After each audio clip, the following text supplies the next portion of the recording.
Salut tout le monde. Avant de plonger dans l'épisode, on voulait prendre un petit moment pour remercier notre commanditaire du jour qui est Altitude Sport. Altitude Sport, c'est une entreprise 100% canadienne basée à Montréal avec plus de 40 ans d'expérience. Si vous avez besoin d'un cadeau parfait pour des amateurs de cyclistes ou même pour vous gâter vous-même parce que oui, vous avez le droit, Altitude Sport a tout ce qu'il vous faut. Des vêtements Panormal Studio, Isadore, Castelli et des équipements comme Wahoo, Garmin, Giro ou Shimano. C'est une boutique 100% en ligne, donc t'as pas besoin d'aller courir dans les magasins pendant la folie des fêtes. La livraison se fait partout au Canada le lendemain et la journée même à Montréal. Et si ça fait pas, le retour est facile, pas besoin d'imprimante, juste un code QR. On a un petit code promo pour vous aussi. Utilisez le code ONJASVELO pour obtenir jusqu'à 20% de rabais sur votre première commande. Le lien et les conditions sont dans la description.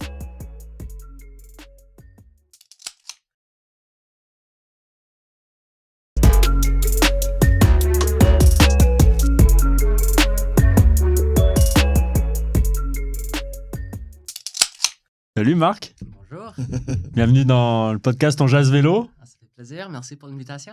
Content de te recevoir.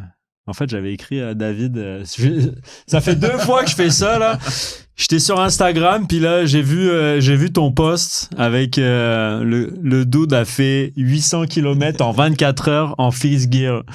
Puis là j'ai envoyé à David, je fais comme lui, il faut qu'on l'invite au podcast, qu'il nous raconte son affaire là. C'est tellement malade, il faut qu'il vienne nous raconter ça. Donc content de te recevoir.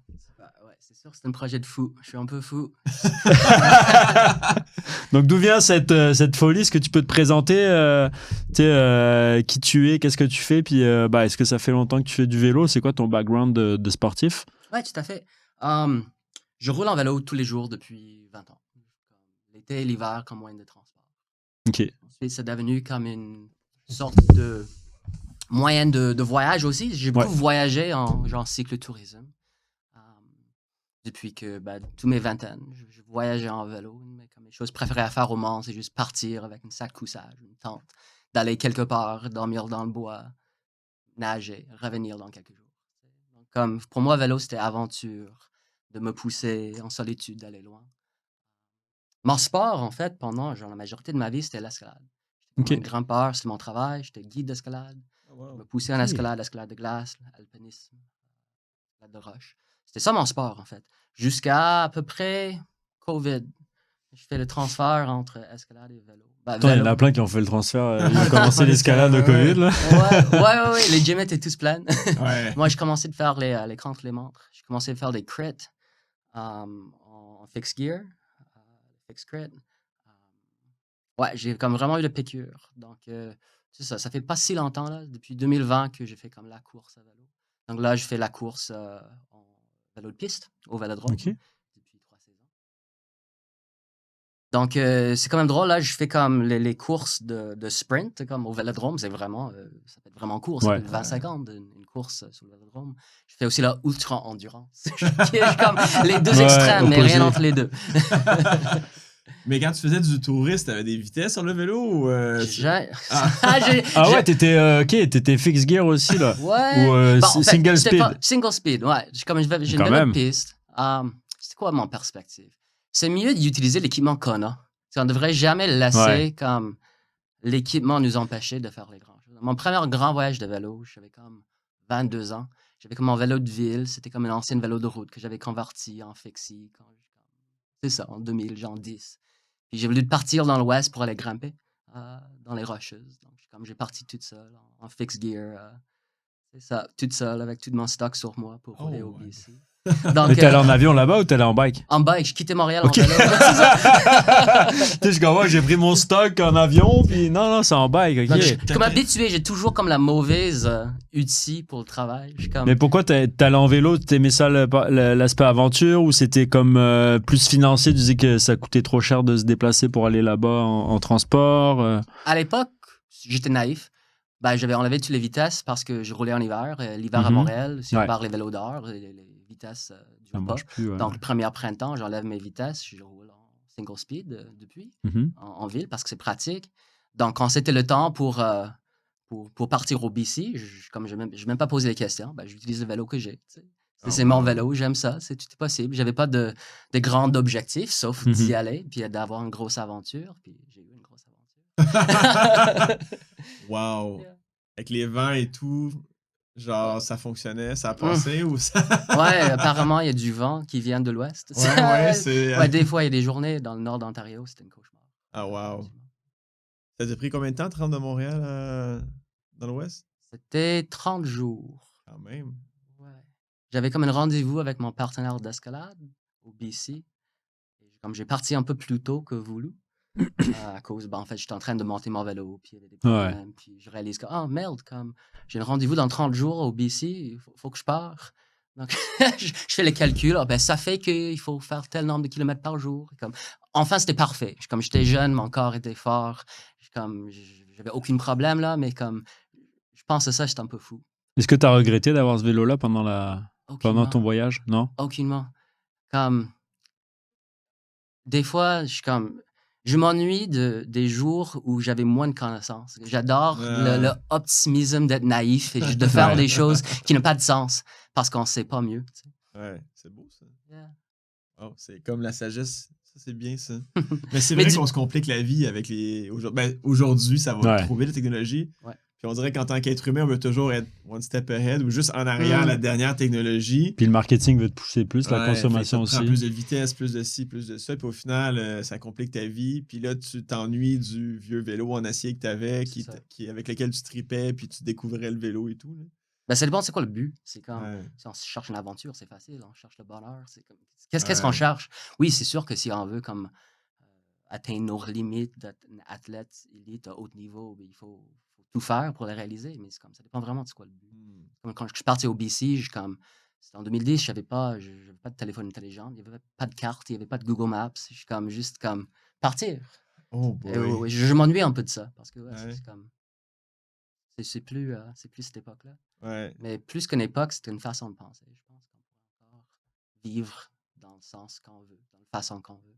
Un peu upgrade avec juste laisser le téléphone de côté, puis partir à l'aventure, puis dire je m'en vais en ligne droite, puis elle vienne que pourra. Ben, ça, c'est très ultra cyclisme. Ben, oui et non, parce qu'aujourd'hui, il y a beaucoup de planification, mais le purisme de l'ultracyclisme, c'est du voyage, selon moi. Là, c'est du lightweight traveling, là, où tu pars avec ce qu'il te faut, puis tu trouves un hôtel le soir où tu dors dans le bois, puis tu fais tes trucs, puis tu n'as pas trop d'agenda au final sur le court terme. Là. Mais c'est très cool. Puis t'es resté combien de temps là-bas?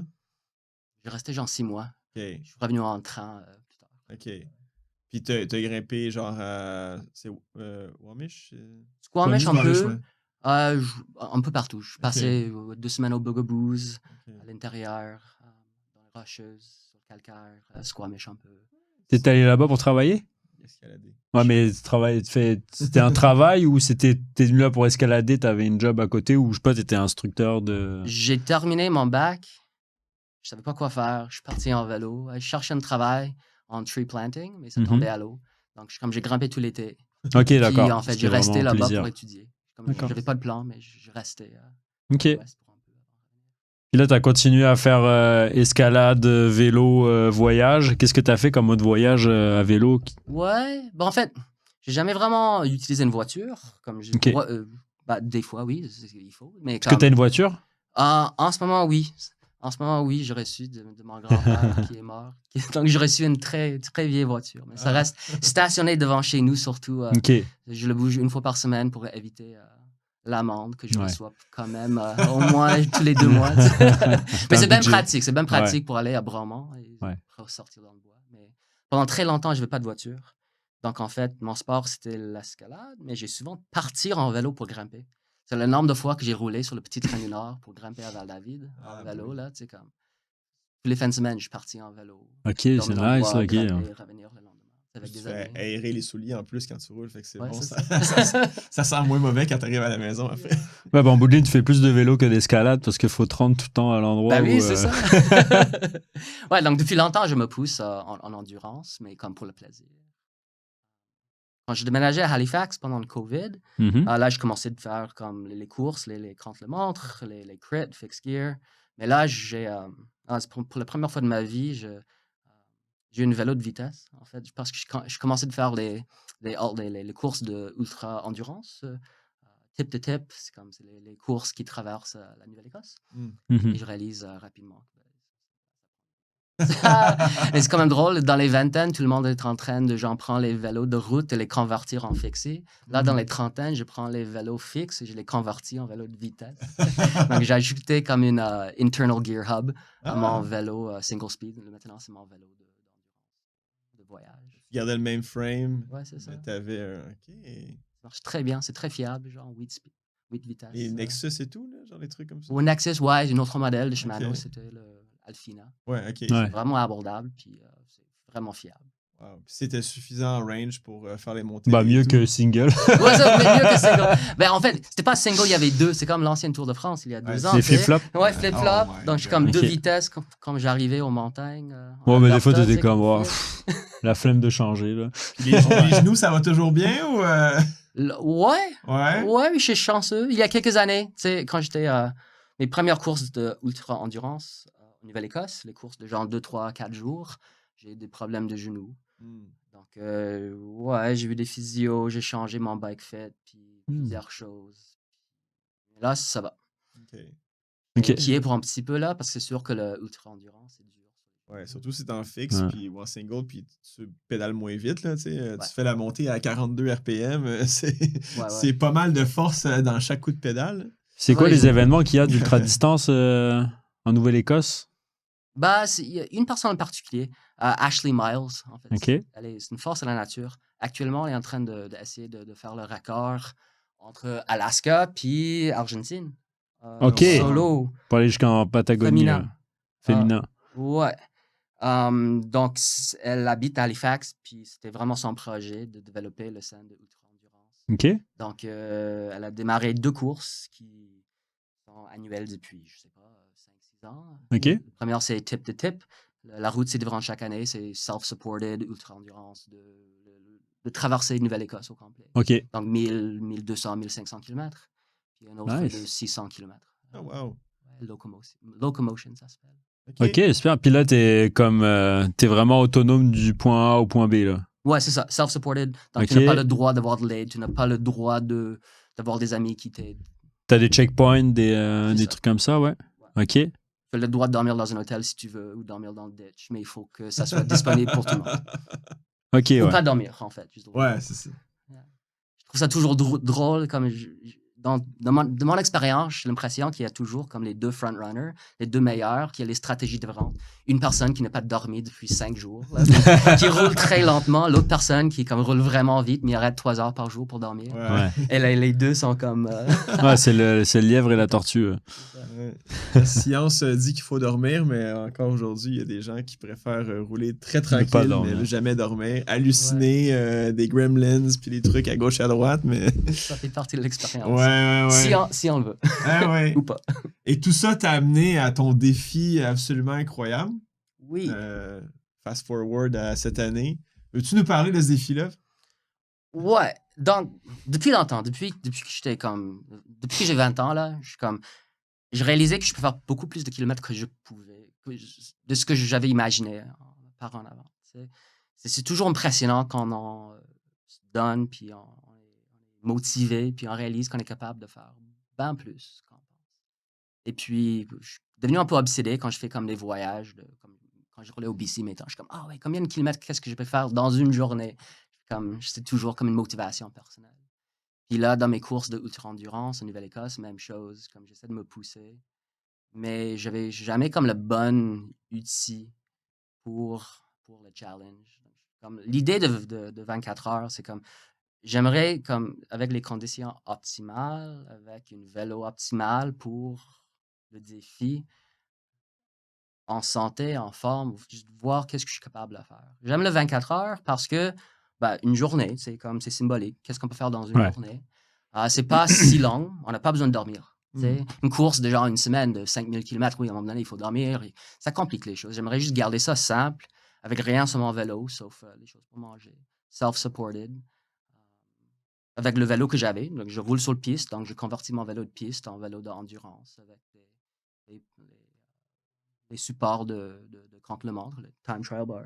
Je convertis le fixe en freewheel, parce que sinon, ce sera assez pénible de rouler fixe pendant 24 heures. Ouais. Ça se fait. Mais, et c'est ça. Ça fait 3 ans depuis que j'essaye ce projet-là. 3 ans. Ça fait 3 ans que tu as ça dans la tête. Ouais, sur le même endroit que j'essaye de genre me pousser. Puis il y avait toujours quelque chose qui va pas. Tu as une boucle là que tu fais tout le temps.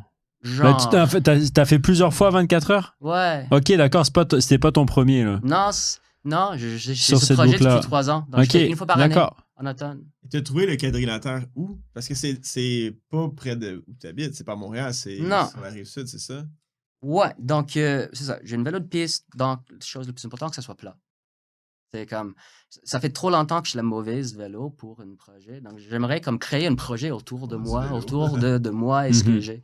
Donc, oui, trouver quelque part, j'ai pas besoin d'arrêter. Donc, juste tourner à droite où c'est plat, plat, plat. Heureusement, on a genre des rivières, le Richelieu, le fleuve Saint-Laurent, c'est plat. Donc, la première fois que je l'ai fait, j'ai suivi le fleuve jusqu'à genre Contrecœur. Je tourne à droite pour aller au Richelieu. Je descends le Richelieu.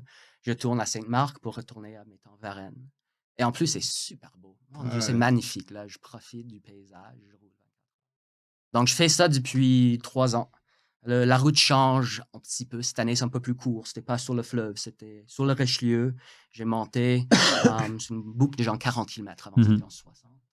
Donc, c'est plat, plat, plat. Et ça me donne une chance de maximiser ma potentiel. Pourquoi 800 km?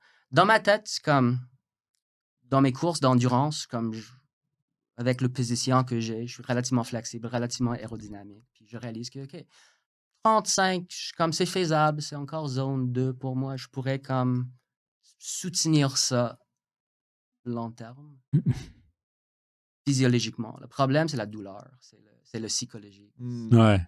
Mais donc, je fais comme les calculs, 24 heures, si je garde telle vitesse, si je prends tel nombre de minutes de pause, qu'est-ce que je suis capable de faire? C'est un peu comme par hasard, je pourrais vous dire comment est-ce que j'arrivais à ce numéro-là, mais je me suis dit il y a longtemps, je pense que peut-être 800 km sera faisable. C'est fou, mais je pense que c'est peut-être faisable. Et comme ça prend toujours ça, un objectif qui est comme un peu fou. On ne sait pas vraiment si on est capable, mais ça reste imaginable. Si c'est comme trop impossible, c'est impossible de trouver la motivation parce que je suis pas réaliste. C'est trop facile, ben c'est trop facile. Donc, en tout cas, j'ai trouvé ce chiffre-là et apparemment, c'est la bonne. Je travaille 3 ans pour l'avoir. La première fois, tu avais fait combien de kilomètres? 723. La deuxième? 730. Là, tu as réussi à aller à 800 cette année. Ouais. C'est quoi le gros changement, le game changer entre l'année passée et cette année? La chance. Ah ouais? La première fois, il faisait trop froid. Je passe une demi-heure dans le char en train de shaker pour me réchauffer. Comme après 12 heures, j'étais blessé du genou. J'ai poussé quand même, c'était pas optimal. Donc, je me dis, je vais absolument le refaire. Deuxième fois, l'année passée, c'était trop chaud. À midi, à 1h le matin, 1h l'après-midi, il faisait 30 degrés. Je buvais énormément d'eau. C'était pas efficace. J'ai une pneu crevée, en fait. J'ai une pneu crevée à 1h le matin. Heureusement, en fait, j'ai fait du pouce. J'étais pris dans genre 10 minutes. Donc, je retournais à ma voiture. T'avais rien pour réparer? Non, j'avais juste le minimum. En fait, donc, self-supported. Donc, j'ai comme une voiture qui est stationnée. Ouais. Le book, c'est genre 40 km. T'as ton ravitaillement. Donc, je fais comme 5 tours. C'est comme une bloc de genre 6 heures. Ensuite, j'arrête pour genre remplir mes bouteilles, remplir ma bouffe. Mais j'ai comme pris le minimum. Je me suis dit que si j'ai un pneu crevé, genre, c'est fini. Donc, comme ça vaut pas la peine de prendre les outils avec moi. Je veux garder ça, genre, minimum. T'es en boyau ou t'es en pneu avec une chambre à air? air? T'as des tubulaires? Ouais, clincher, chambre à air. Ok, t'es pas en tubular. Non, je roulais 28 clincher. Ok. Mais c'est ça, c'est comme à un moment donné, comme il y avait des pneus, comment dire, les potholes, les nids de poules, vraiment partout, là, les conditions routières au Québec sont moyennes. C'est le noir, on va conserver les batteries de lumière aussi. Donc, je suis comme entré là-dedans, puis mon pneu a explosé. Puis, j'étais chanceux, j'ai poigné une lift avec quelqu'un un jeune gars qui est sorti de son chef de travail en construction à 1h du matin. Wow. Donc, il m'a mené à ma voiture, j'ai réparé mon flat, ma voiture, j'ai continué, mais j'ai quand même eu une demi-heure. Donc, je dis que c'était pas optimal non plus. J'aimerais juste avoir une chance, comme j'ai dit, sans blessure, avec mes genoux qui vont bien. Quand je suis en forme, je m'entraînais toute l'année pour ça. Avec comme une bonne température, pas trop chaud, pas trop froid, pas de vent, l'humidité est correcte, pas de crevaison. Et après ça, je vais être contente avec les résultats. Donc, l'année prochaine, on le fait pas. Non, je fais plus, là. C'est fini, là. Ben, je continue avec ultra-endurance, là, mais 24 heures, c'est dur, c'est le corps. Ben oui, là. ben Ça oui. fait tellement mal, tu sais, comme... Ça prend énormément de motivation de continuer après 20 heures quand Ah, ben tous les oui. muscles ont lâché. On n'arrive plus de tenir la tête. C'est comme... Entre les jambes, c'est détruit. Tu dors pas bien après non plus, là. T'arrives chez toi, ça va pas, là, genre... Non, j'ai dormi. T'as genre dormi, ah ouais? 36 heures. Tu kickais pas dans la nuit et tout, ou non, ça avait dormi? Aucune idée, non. 800 km en 24 Hey, heures. man, là. c'est C'est fou, là. Là, il n'y avait pas de vent, t'avais pas du tout de vent ou t'avais un petit peu vent de dos, vent de face, t'as joué un peu avec le vent? Tout petit peu, là, mais c'était pas fort, là. Non, maximum 5 km à l'heure. Ok, t'as été chanceux avec ça. Hein. Ben, j'ai choisi les dates pour ça. Ouais. J'avais comme tous les possibilités le mois de genre août, septembre. Puis j'attendais, genre, les conditions parfaites quand j'étais disponible avec mon travail. Je suis comme, OK, ben, c'est demain. Ok, ouais. Ouais, nous aussi, on prévoit ça. Une fois, on voulait faire Montréal-Québec en vélo, puis il y avait le vent dans le dos toute la semaine avant, puis le matin où on est parti, c'était vent de face. C'était genre un vent comme de 30 km/h. Violent, sans arrêt. Sans arrêt, là. Excellent. C'était l'enfer. Bon travail psychologique. Oh ouais, il y a des moments où je me disais pourquoi on a fait ça aujourd'hui, là. C'était très con.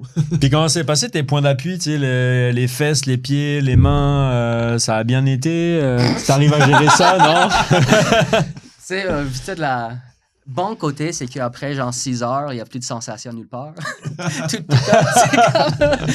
Tous les points d'appui, là, non, honnêtement, là, ça picote, là. Ouais. J'ai plus de sensation dans mes pieds, ni mes mains. Comme ça, là, on compte le monde, c'est relativement confortable. Oui. Sinon, les poignets, ça fait tellement mal. Mais comme ça, je suis bien. Entre les jambes, c'est une cauchemar. Oui, on s'entend. Le dos, ouais, ça fait mal, vraiment le dos, d'être dans une position agressive. Parce que c'est comme, pour une 24 heures, là, il faut rester aérodynamique. Là. Je le vois, je suis comme ça, je roule à 35, mettons, je me mets comme ça pour m'étirer et tout de suite, ma vitesse descend 3-4 km à l'heure. Ouais. Donc, j'ai besoin de genre rester tout le temps comme ça. Donc, c'est sûr que le dos, à un moment donné, ça lâche. Mais pour moi, c'était surtout le cou. De rester comme ça, comme les muscles de cou. Retenir. Je suis comme plus capable de tenir ma tête. Ma tête, juste comme va tomber comme ça. Donc, en fait, honnêtement, je m'entraînais mon cou en préparation pour ça. Tu faisais comme la musculation. Comme les pilotes de Formule 1. Ou les boxeurs, là. Ouais. Il allait au gym, puis il me faisait comme ça avec des haltères, là. C'est quel sport que tu fais? Du vélo. Ok, ouais. C'est pas les jambes, ça? Tu te ramasses sur Internet, là, tu sais, les gens qui s'entraînent au gym bizarrement. Et tout. Ouais, ça, c'est moi. Fait que t'as maintenu 35 de moyenne pendant 24 heures? Ouais, donc, en fait, le calcul que j'ai fait là, c'est comme 24 heures, si je veux faire 800 km, c'est 33 moyenne. Mais ça, c'est avec des pauses. Il faut arrêter des fois, bien sûr.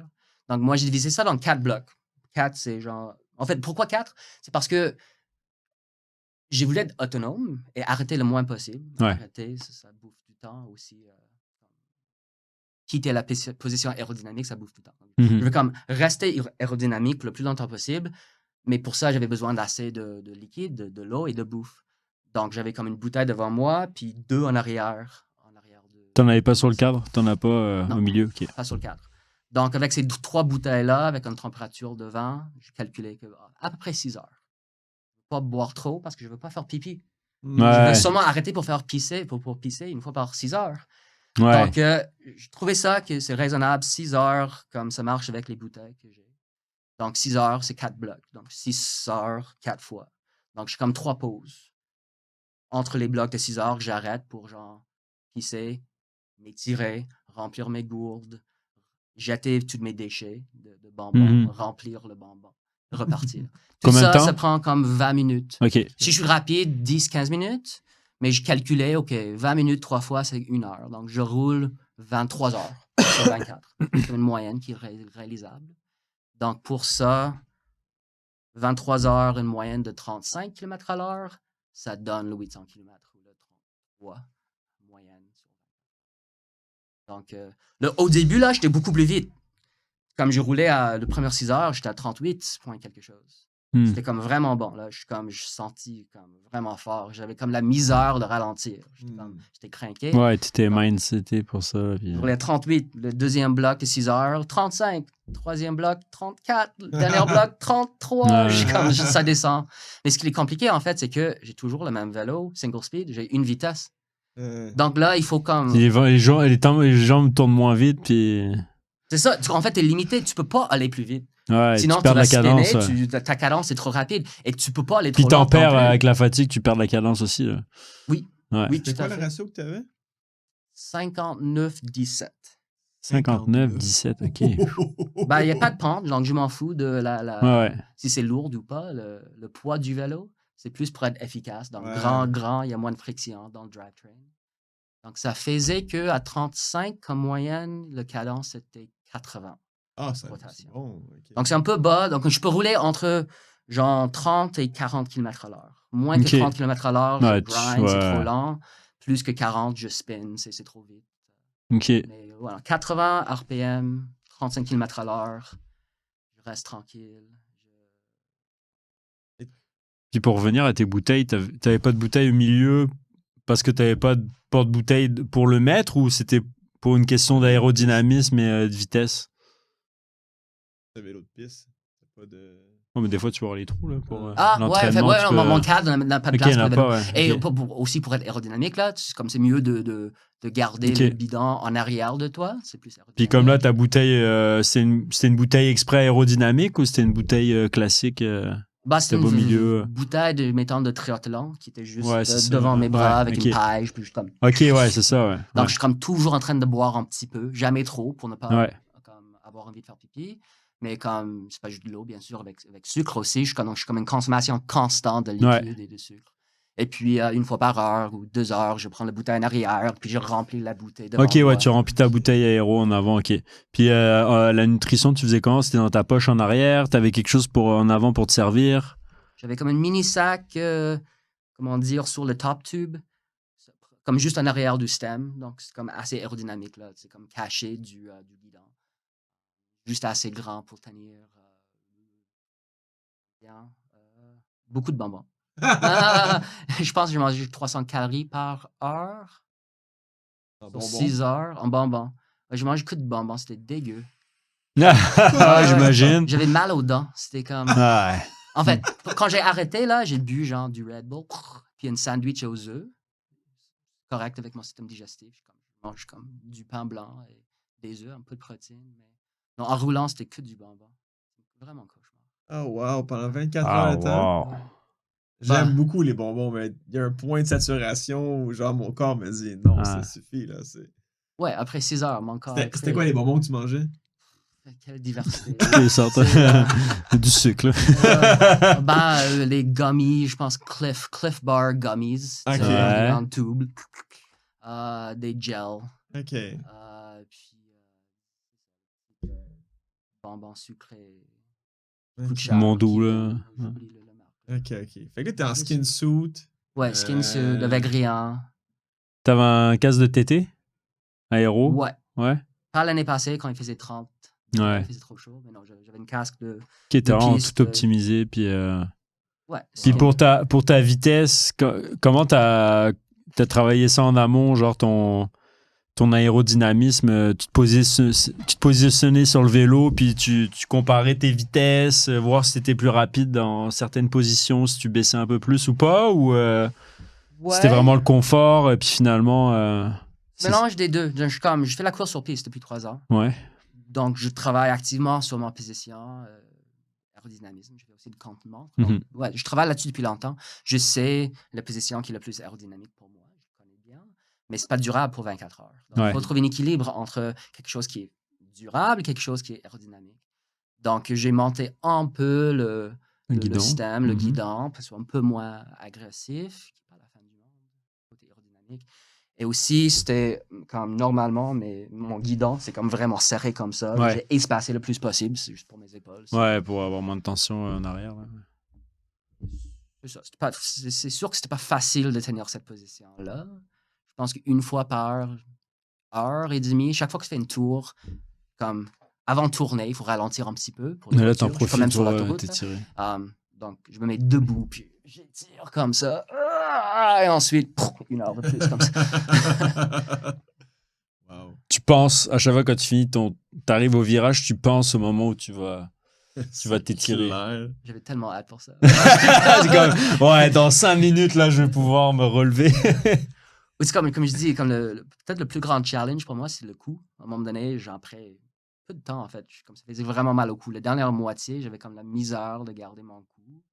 Mais pour être sécuritaire, il faut regarder devant, tu sais. Il y a des voitures avec la autour. fatigue et tout. Ouais. Mais je ne veux pas me mettre debout. À un moment donné, j'ai trouvé que j'étais capable de, faire ça. Donc, j'ai resté comme relativement aérodynamique avec mon coude sur le côté pour que ça reste bas. Je suis comme... Mais il s'endort, clavicule. je pense aux voitures qui m'ont vu, qui me dépassent la route de regard. Il y a des gens qui t'ont posé des questions, genre? Des gens qui te voyaient passer puis qui étaient comme, tu fais quoi? Ou... Aucune idée. T'étais laser focus, puis... Puis t'as des gens qui sont venus rouler avec toi ou t'encourager? S'arrêter au feed zone à l'auto pour parler avec toi ou t'étais tout seul là, tu voulais faire ton truc tout seul puis qu'il y ait personne qui soit là. Ouais, l'année passée, j'ai une pote qui est comme venue me rencontrer pendant la nuit. Comme, je l'ai vu à 1h le matin, il roulait avec moi pour un petit peu. Cette fois-ci, ma conjointe était passée une bonne partie de la journée dans le parc, devant l'église. 5-6 fois. Y a-tu des moments où t'étais genre... Ça fonctionnera pas, là. Genre, pendant la nuit, y a-tu des moments difficiles ou... Ben oui. La nuit, c'est épuisant. T'as commencé à quelle heure? 6h le matin. Fait que t'as roulé jusqu'à 6h le matin. Ouais, donc comme j'attendais le lever du soleil, là. Quand le soleil devient comme de moins en moins noir, de plus en plus bleu. La nuit, psychologiquement, c'est vraiment dur. C'est plus froid, puis la motivation. On commence à poser beaucoup de questions. Je commence déjà à parler aux animaux morts sur la route. Parce que salut, toi, t'es encore là? Ouais. 17 fois qu'ils voient le même. Je suis dans les noms. Genre, c'est William. Le raton laveur. T'es encore là, tu danses. En fait, je prends note de tout ça parce que ce sont des dangers. Il faut comme être prêt, surtout la nuit. C'est comme il faut savoir où sont les risques. Ben oui. Mais c'est ça, pendant la nuit, c'est sûr qu'on perd un peu notre tête. T'écoutais la musique un peu ou... Ouais, c'est une bonne question. Donc, c'est la 3e fois que je l'ai fait. La première fois que je l'ai fait, j'écoutais la musique tout au long. Okay. En fait, j'adore la musique. Je suis comme passionné de la musique classique. C'est peut-être ma plus grande passion de ma vie. Donc, je suis à 24 heures. J'ai comme la chance d'écouter comme tellement de musique. Fantastique. Donc, j'écoutais la musique sans cesse. Mais je suis pas sûr que c'était une bonne idée. Donc, comme la 2e fois que je l'ai fait avec silence complet. Pas de musique de tout. Cette fois-ci, j'ai trouvé un équilibre. Je pense que dans ma vie personnelle, j'ai besoin de ça aussi. Je suis comme souvent dans les extrêmes. Ça m'a fait du bien de trouver un équilibre. Donc, comme pendant le jour, j'écoute pas de musique. La nuit, quand j'ai besoin de plus de motivation, j'écoute du Aphex Twin et Hildegard von Bingen. C'est le mélange des deux. C'est genre du ambient, un peu électronique. Ouais, ça, Aphex Twin, c'est ambient électronique, 90-2000. Ouais.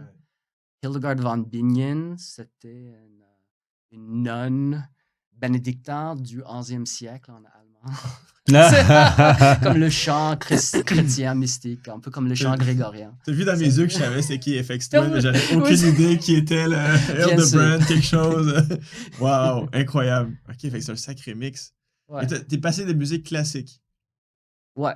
Ok. Genre toi, Mozart, c'est genre... ton Pink Floyd ou ton mais non, c'est trop mainstream, ça. C'est ça. Ouais, j'adore la musique classique depuis Je joue du violoncelle dans un orchestre symphonique. Oh, wow. Ouais, j'adore la musique ancienne, mais j'adore surtout la musique du début du 20e siècle. OK. Wow. Escalade, vélo, violoncelle, professeur de cégep en biologie, genre... T'es all over the place, c'est... c'est ma force, mais c'est ma faiblesse. Il fait de l'ultra puis de la piste. Tu fais de l'ultra aussi, ou... Non, j'arrête là. Ça serait malade. Il arrive sur stage avec genre son chant grégorien et tout, ça serait full badass. J'adore. Impressionnant. C'est fou comment les gens ont la musique à vélo. Moi, j'adore la musique aussi. Ma plus grosse passion aussi, c'est la musique. D'accord. Puis j'écoute le plus souvent possible, mais il y a des moments où je suis tanné. Genre, faut que je switch sur des podcasts où j'écoute la nature. Ouais. Mais j'écoute la musique du matin au soir. La première fois, quand mon cadran se lève sonne le matin, je pars à la machine à café puis je mets mes écouteurs pour écouter la musique. Mais on dirait qu'en vélo, il y a un moment où tu satures. Genre. Ça devient abrutissant, la musique. T'as trop de stimuli. Puis, exactement, ouais. Et là, tu regardes, puis ton cerveau, déjà que t'es concentré à éviter les dangers, à gérer à penser ton à quoi effort manger, et tout. à dormir. Ouais, puis là, en plus, on dirait que la musique, ça rajoute une couche de plus. Fait que j'ai des moments de saturation où, genre, je range mes écouteurs, puis je suis comme, non, je vais écouter le son des oiseaux, la nature et tout. Puis j'imagine que sur un 24 heures non-stop, c'est un peu trop. C'est un peu trop. Oui, aussi. on adore la musique, mais la silence aussi, c'est important. Ouais. Ouais. Réfléchir, silence. Puis... Ça fait balancer aussi quand tu apprécies la musique, mais c'est du bruit au final le plus. Et quand tu as le silence, après, ça te fait décompresser, relaxer. Puis après, tu as envie de réécouter la musique et tout. T'as des écouteurs intra-oreilles ou t'as des. Non, les écouteurs Apple avec une file. Ok, ok. Les batteries durent pas assez longtemps. C'est vrai pour 24 heures non-stop. Et j'aimerais, on a parlé un peu de ton vélo, mais pour que les gens comprennent vraiment, c'est un track bike, là. C'est un vélo aérodynamique avec des gros tubes, genre il y a rien, c'est pas un endurance bike, là. C'est vraiment un... Aucunement, non, c'est mon vélo de piste. Donc la géométrie est vraiment plus serrée, la distance entre les roues est plus et moins. Ouais. La hauteur du bottom bracket c'est plus haut. Donc c'est une géométrie pour la piste. J'ai utilisé aussi mes roues de piste. C'est quand même drôle là parce qu'il n'y a pas de frein sur une vélo de piste. Donc j'ai mis une frein à l'avant et je pense que j'ai un peu endommagé ma roue de piste. Oui, parce que tu n'as pas un brake track. Il n'y a aucune brake track. Mais j'ai seulement freiné 3 fois dans la journée. Ouais, au cas où, là, c'était d'urgence. Ouais. Tu avais une roue pleine à l'arrière ou. Ouais, roue pleine en arrière. Ok. Puis, bonne chance, il n'y avait pas de vent, là. Ben, c'est ça. Wow. Puis à l'avant, tu avais quoi? Tu avais une roue. 5 spoke. Ok. Ça devait être stiff, là. Ouais, ça devait. Ouais. Je pense que c'était 25 cette année. J'étais 28 l'année passée. Ouais, donc les pneus étaient 25, relativement petits. Okay. Mais genre 100 PSI. Là, genre. Ouais, 110 PSI. En fait, pour 2 raisons. Pour éviter les crevaisons. Avec les nids de poule, ouais. Les nids de poule, je veux pas une pinch flat. Et aussi parce que j'avais des latex tubes. Mes chambres d'air étaient en latex. Ça perd de la pression. Ça perd de la pression. Comme j'ai pas le temps pour les regonfler. T'avais pas regonflé du tout? T'avais dû regonfler quand même? Non, j'ai pas touché. Je pense que j'ai perdu genre 6 PSI pendant la journée. Ah, ok, ça va. Je commence avec un peu trop à la fin. Moins. À la fin, c'est confortable. Oui, c'est ça. Oh my God, j'en reviens pas. Mais quand Jessie m'a envoyé ton post Instagram, t'as beaucoup documenté aussi. T'expliquais beaucoup. Il me semble que c'était genre des slides qui expliquaient avec beaucoup de texte et tout. C'est quoi ta préparation? Parce que là, moi, ce qui me fascine, c'est que tu as décidé comme que c'était là le moment, puis le jour avant, tu t'es dit « That's the day ». Mais il a fallu t'acheter des bonbons, il a fallu que tu prépares ton bike, il a fallu que tu mentalement te prépares et tout. Tu avais tout ça de préparant quelque part, on hold en attendant. Ouais. Ben, je suis déjà prêt depuis l'année précédente. Il me restait du bonbon. Le seul bonbon, en fait, il fait Halloween après pour l'année prochaine. Ben, je préparais ce projet psychologiquement depuis longtemps. C'est comme ça fait 4 ans depuis que je rêve de ça. Je veux le réaliser. Okay. Donc, chaque année, je le fais. Donc, tout est prêt dans ma tête. Donc, il reste à trouver l'équipement. Plus, c'est la préparation de mon corps, préparation psychologique, puis ensuite, juste d'attendre les bonnes conditions. Ta conjointe devait être découragée quand tu as dit genre Tomorrow's the day, j'y vais. Comme oh shit, here we go. Elle t'encourage là-dedans ou elle te prend pour un fou? Ah ben, elle est habituée. Ouais, elle pense que je suis fou. Elle ne le comprend pas. Elle m'appuie. On a tous la même situation. Bienvenue au club, ouais. C'est ça, on va faire un club Facebook de Crazy Guys. Puis, what's next? C'est quoi la suite? Ouais, après ça. Saison de piste. OK. Ouais. Ouais, comme je dis, c'est quand même drôle, là. Je fais l'ultra endurance puis genre du sprint. C'est fou. Donc, c'est ça. L'automne, je prépare pour la piste. Mais ça te fait ton training pour l'hiver aussi, là. Tu sais, je veux dire, c'est. Puis tu y vas plusieurs fois par semaine? Une fois par semaine? Pour le moment, je suis 1 fois par semaine pour m'entraîner sur piste. Puis dans le gym, 3 fois par semaine. Je roule aussi. Ouais, de toute façon, tu fais ton commute. OK. Tu fais pas du Zwift, toi? Le moins possible. T'as un dérouleau, j'imagine? Ou... Ouais, j'ai des rouleaux pour le piste. Non, le plus possible, j'aimerais rouler dehors. Déjà, sur le vélodrome, c'est une compromis pour moi. J'aime l'aventure, j'aime être dehors, j'aime être en nature. Donc, comme faire du vélo de piste, pour moi, c'est déjà comme un énorme sacrifice. Mais c'est un peu un jeu quand même. J'adore ça, Mais comme je vais pas passer ma vie en train de m'entraîner dans le sous-sol pour faire la course dans le vélodrome, le plus possible, j'aimerais de rouler dehors. À la fin du jour, c'est ça qui me plaît le plus. C'est quoi ton plus beau voyage à vélo? En Écosse. Oh, wow! Ah ouais, OK, en Écosse, ouais. Avec ma conjointe, on est parti en tandem. 3 semaines, puis on a roulé dans les Highlands. Y avait-tu des vitesses ou c'était un fixe? J'aurais aimé ça, louer une tandem de piste. Non, on a loué une tandem à Inverness. Puis en Écosse, comme en Irlande, du camping sauvage. C'est permis, c'est gratuit. Donc, on a roulé avec tout notre stock, puis on a campé là où on voulait. La liberté complète. Pendant combien de temps? 3 semaines. Oh, wow! Une boucle de 3 semaines. Et tu as le temps de décrocher là, et de vraiment. Ah, ça va être magnifique en plus. Puis après, tu vas te coucher à ta tente. Puis... chercher un peu de whisky. On peut dormir, rouler, marcher, nager dans le mer. Nice. Whisky, feu de camp, dormir. T'sais. Whisky. Yes. Le point commente. Et voilà. Oh, incroyable. Tu as fait 3 semaines en Écosse. Wow. Puis en solo, qu'est-ce que tu as fait que tu as préféré? Il y a toutes sortes de voyages de vélo. Là, le 24 heures, c'est comme une extrême. C'est comme la performance avant tout, là, pour voir jusqu'où je suis capable de me rendre. Je parlais de mon voyage au BC, mais comme il y a une énorme variation entre les deux extrêmes, donc de rouler juste pour profiter, d'essayer de maximiser notre distance. J'aime trouver un équilibre où comme j'ai quand même une liberté de genre d'être présente et d'arrêter là où je veux, mais j'ai quand même l'objectif d'aller loin. Ouais. Donc, une fois, j'ai roulé à Rouen. OK. 3 jours, mais j'ai arrêté tous les soirs pour me baigner, dormir en sac couchage. Mais j'ai roulé quand même les bonnes. Genre, mais c'est comment la route pour aller là-bas? Il n'y a pas qu'une seule route pour aller là-bas? Une seule route, ouais, ça passe. Ça va avec les camions, ça va? Ouais. Pas trop dangereux? Bah, c'est dangereux. Après, entre Rouen et Val-d'Or, là, c'est Sitch. Mais non, pour aller à... Ouais, le piste cyclable s'arrête à Mont-Laurier. Ouais, c'est ça. OK. Après ça, c'est la rentrée. Non, il y a un accotement. C'est pas grand, mais il y a quand même un accotement. OK. D'accord. Puis, tu sais que nous, on organise la Race Across Québec. Ouais, je sais. Ça devrait être un beau défi, ça. Ouais, peut-être. C'est toujours possible.